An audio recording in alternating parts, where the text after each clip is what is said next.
Good morning, good afternoon, good evening, folks. Michael Zuber, one rental at a time. And one thing I thoroughly enjoy is reacting to other content creators and experts out there. This would not be possible without the one and only Millennial Mike. Please give him a shout out. Let him know you appreciate him. And if you like any videos you want us to react to, send it to him. And you never know, he might slice and dice it to bring it up. So, Mhm. as I understand it, Mike, we're going to look at another video from the one and only Thatch Nguyen. Yeah, that's correct. So we have reacted to a few of Thatch's videos last week, and in the comment section of one of those videos, somebody said, hey, here's another Thatch video that we'd love you guys to react to. So this one is Thatch's thoughts on should you use other people's money to invest? It's a very popular topic in real estate communities, is using OPM, other people's money. So he's going to give us his thoughts, and Mike's going to let us know what he thinks about it. You ready? I am. Actually, I haven't seen this one, so this is good.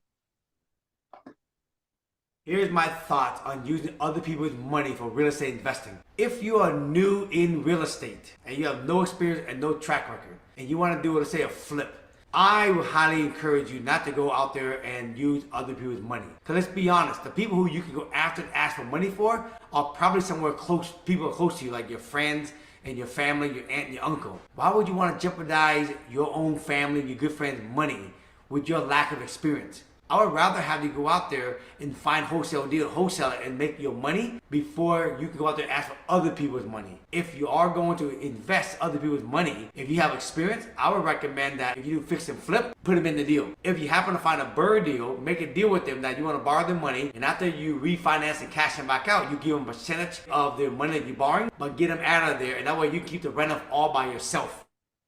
All right, Mike. So he said a lot there. The one caveat to that I would wonder about other people's money that comes to my mind is technically using bank loans as other people's money. So why don't you go ahead and elaborate for us? Yeah, in fairness, I would call this private money, at least based on his responses. He was referring to private money. So first and foremost, this is why I like Thatch. If you go out and watch other just random content creators, they would tell you the first person you should go to is mom and dad, aunt and uncles, because they love you and trust you and blah, blah, blah, blah, blah. I think Thatch pointing at the fact that that is highly risky when you don't have any experience is why he's such a great leader. So shout out for him. I agree with him. I believe a lot of people get into the real estate game that don't have money, and their first answer is, "Hey, if I just had the money, I could do it."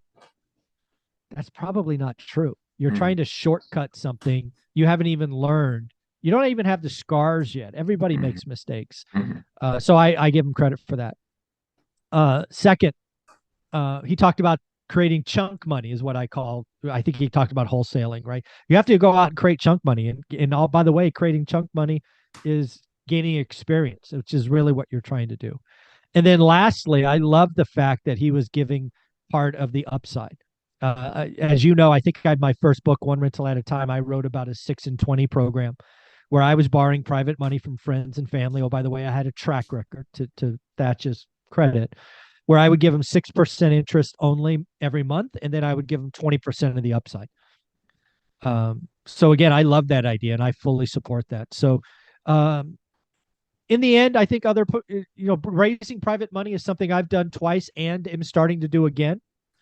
I believe too many people get attracted to real estate investing, zero down, arbitrage, other people's money. Money's not the thing. You need a skill to understand value. That's the unlock. It's not money. Money's not the unlock. Too many people think money's the unlock.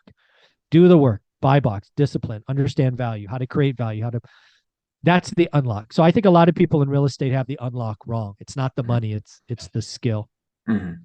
Yeah, so this kind of prompted another question in my head. So I'm out here at Cody and Christian Multifamily Strategy Resort that they own. It was a deal you passed to Dion and Dion passed to them. And last night when we were doing our little seminar talk with all the investors that were there, Cody and Christian brought up the fact that they partner up on deals. And then they brought up the fact that Dion doesn't like to partner up on deals. And then they said, because we'd been talking about you and your book, does Mike partner up on deals? And I cited, of course, your 6 and 20 from your first book. I said, I know that he's used other people's money before. But my question for you, Mike, I'm sure you had the same reservations about getting started with other people's money the first few times you did it. Oh my God, what if I lost their money? So how did that very first one or two, how did you get over that hump? And what did you do to protect those people? Yeah, so it's really funny. I had none of those apprehensions. So when I first started raising money, um, so the first thing is I've never asked for it. Mm. I was actually writing for Bigger Pockets back in 2010, I believe, every week as a featured blog poster until Brandon Turner came in and messed it all up. Um, he annoys me. Um, squirrel, squirrel. Sorry, my brain just went back to all those frustrating conversations. Anyways, um, so I was writing about deals I was doing, and I had friends who were sitting on money, earning nothing in the bank, and they're like, "Hey, can I give you some?" I'm like, "Well, no, you can't give me some, but you know, you want to be a lender, right?" At the time, I was paying 12% interest, Mm. and they were making less than 1%. So the thing that I always knew is I would never risk anybody's money. So this is what I did, and it's what I do now, right? Somebody comes in for purchase price. Let's call it 100 grand. What I do, which is very different than most, is I fund the repair. So let's call it 50K. And then we try to sell it for 200. Mm. So let's think about that. My lender's in for 100. I spent 50. I have a spread called ARV. So in order for my lender to get hurt, my ARV has to be wrong. Mm-hmm. I have to eat up all of my repair costs Right. before they are injured. So I knew that none of my investors, unless something tragic, drastic, crazy happened, could even be hurt. Mm-hmm. So that's how I never had a problem with it. They're in it 40-50% ARV. Yeah, I mean, is it possible? Sure, but in my mind, it was highly, highly, highly unlikely that their dollars would ever be hurt. So that's how I was able to do it. Some people are in my game. They're like, "Hey, I've done 100 flips. I'm going to borrow the purchase. I'm going to borrow the repair." That's too risky for me. That's just Mm-hmm. not who I am. I don't need a business. I don't need risk. I'm happy not doing a deal. So I only would borrow money in an environment where I knew I couldn't lose, or at least I felt I couldn't lose. So that's how I got around it. Interesting. Yeah. Yeah. I like Thatch's original point, like if it's your, because a lot of people out there say, hey, you need to go ask your mom, your dad, your grandparents, your rich uncle for money. And maybe if it's your rich Money's uncle, not not the so unlock. Money's right. not the unlock. It's doing the freaking work. Yes. You're focused on the wrong things. Being able to see and recognize value is the true skill, but you need to have that skill before you think about using other people's money. So, all right, Mike, that was everything for that video. We got a couple more coming up, so we'll see you in those videos.